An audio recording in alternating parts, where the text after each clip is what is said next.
प्यारे भक्त प्रेमियों, आराध्य जीवन सत्संग में आपका हृदय से स्वागत है। भक्त मित्रों, सदगुरु कबीर ने संसार में सबसे ज्यादा दुखी, मोही और लोभी व्यक्ति को बताया है। ऐसा इंसान मोह में पड़कर अपने वास्तविक पद को भूल जाता है और लोभ के कारण सत्कर्म नहीं कर पाता। ये दो ही सबसे बड़े विकार मनुष्य जन्म को बर्बाद करते हैं। इसलिए सदगुरु संसार के लोगों को जगाते हुए बड़े प्रेम से कहते हैं, पत्ता टूटा डाली से ले गई पवन उड़ाए, अब के बिछड़े ना मिलें दूर परेंगे जाए। सदगुरु कहते हैं, वृक्ष से पत्ता टूटकर हवा में उड़ता हुआ दूर चला जाता है, फिर कभी दोबारा उसी वृक्ष में आकर नहीं लगता। ऐसे ही जिस मोह माया रूपी वृक्ष में लिपटकर आप आनंदित हो रहे हो, ऐसा लगता है जैसे भविष्य में भी ये सब ऐसे ही रहेगा। ये सब झूठ है। इससे अपने आप को जगाओ। संसार झूठा जगत है। यहाँ आप सत्कर्म करने के लिए आए हो। सत्कर्म पर ध्यान दो। ज्ञान की जितनी भी बातें आप सुनते हैं, उन्हें अपनी विवेकता से पहचानिए। क्या सत्य है, क्या झूठ है, इसका ज्ञान आपको होना बहुत ही ज्यादा जरूरी है।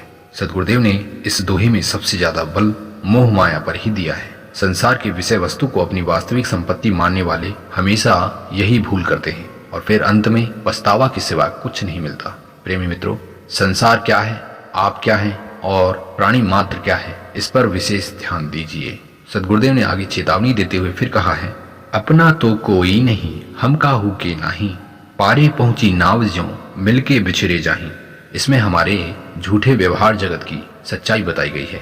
वे कहते हैं, संसार में कोई व्यक्ति हमारा अपना नहीं है। अपना अर्थात मैं और मेरा, ये दोनों ही संसार की दृष्टि से भ्रम मात्र है। इसलिए मैं अपने पर ध्यान दूं और मेरी या मेरा की सेवा करूं, यही व्यवहार है। इतने ही व्यवहार तक सीमित रहूं।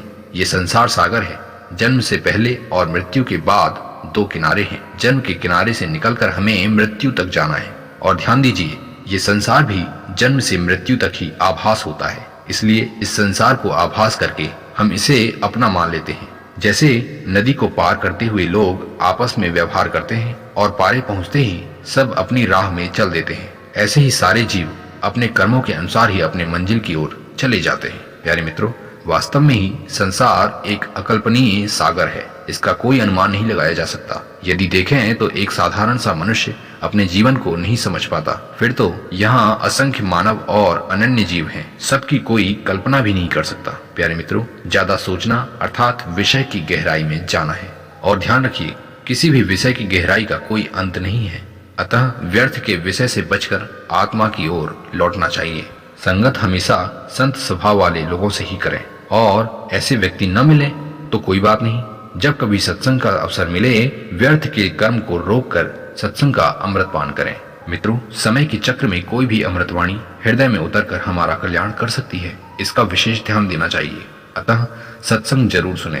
प्यारे भक्त प्रेमियों, आज की अमृत प्रेरणा आपको कैसी लगी, कृपया हमें कमेंट करके जरूर बताएं। ऐसे ही ज्ञान शक्तियों को अपने जीवन में उतारने के लिए अपने आराध्य जीवन सत्संग में अपना प्रेम यूं ही बनाए रखें। मिलते हैं ऐसे ही अमृत प्रेरणा में।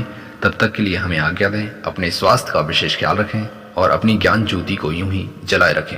इन्हीं शुभ मंगल कामनाओं के साथ नमस्कार, धन्यवाद, जय हिंद, वंदे मातरम।